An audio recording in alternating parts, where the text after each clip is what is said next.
లోక్సభలో అనూహ్య పరిణామాలు చోటు చేసుకున్నాయి. తొలిసారిగా ప్రధాని ప్రసంగం లేకుండానే రాష్ట్రపతి బడ్జెట్ ప్రసంగంపై ధన్యవాద తీర్మానం ఆమోదం పొందగా అసలు మోదీపైనే దాడికి వ్యూహం పన్నారన్న సమాచారం కలకలం రేపుతుంది. ఇది స్వయంగా స్పీకరే చెప్పడం మరింత చర్చకు దారితీసింది.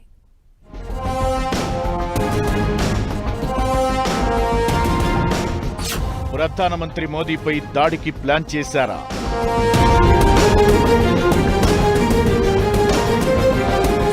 స్పీకర్ అందుకే సభకి రావద్దన్నారంటూ ప్రచారం. आपके सदस्य इधर से उधर जाएंगे ये उचित है क्या? यही मर्यादा बनाना चाहते हैं क्या आप? ఇది నిజంగానే నిజమా?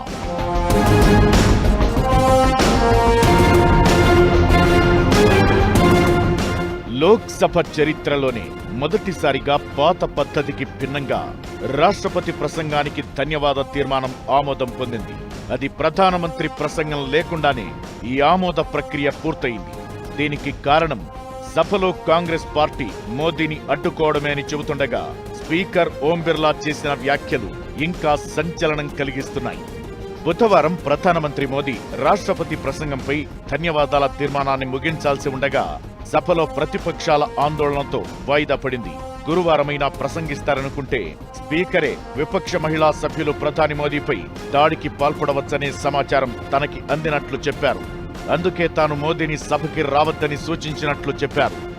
मेरे पास पुख्ता ऐसी जानकारी आई कि कांग्रेस पार्टी के कई सदस्य माननीय प्रधानमंत्री जी के आसन पर पहुंचकर कोई भी अप्रत्याशित घटना कर सकते थे। ये दृश्य मैंने सदन में देखा भी सही।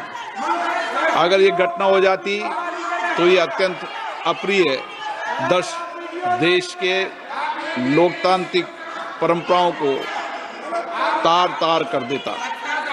इसको टालने के लिए मैंने माननीय प्रधानमंत्री से आग्रह किया कि उन्होंने सदन में नहीं आना चाहिए. స్వయంగా స్పీకర్ ఇలా ఆరోపించడం తీవ్ర సంచలనం కలిగించింది. అయితే ప్రతిపక్షాలు మాత్రం దీన్ని ఖండించాయి. వాస్తవానికి ఎక్కడైనా ఏ సభలో అయినా నిరసన తెలిపే హక్కు ప్రతిపక్షాలతో సహా ఏ సభ్యులకైనా ఉంటుంది. కానీ ఇలా ప్రధానమంత్రిపై దాడి చేస్తారని అనడం మాత్రం పెద్ద విషయంగానే చూడాలి.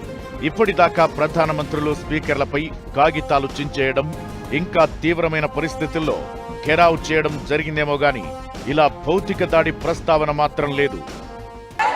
सदन के नेता ने उपस्थित न रहकर मेरे आग्रह को मानकर सदन को अप्रिय दृश्य से बचाया. मैं माननीय प्रधानमंत्री जी को इसके लिए आभार व्यक्त करता हूं कि उन्होंने मेरे सुझाव को माना.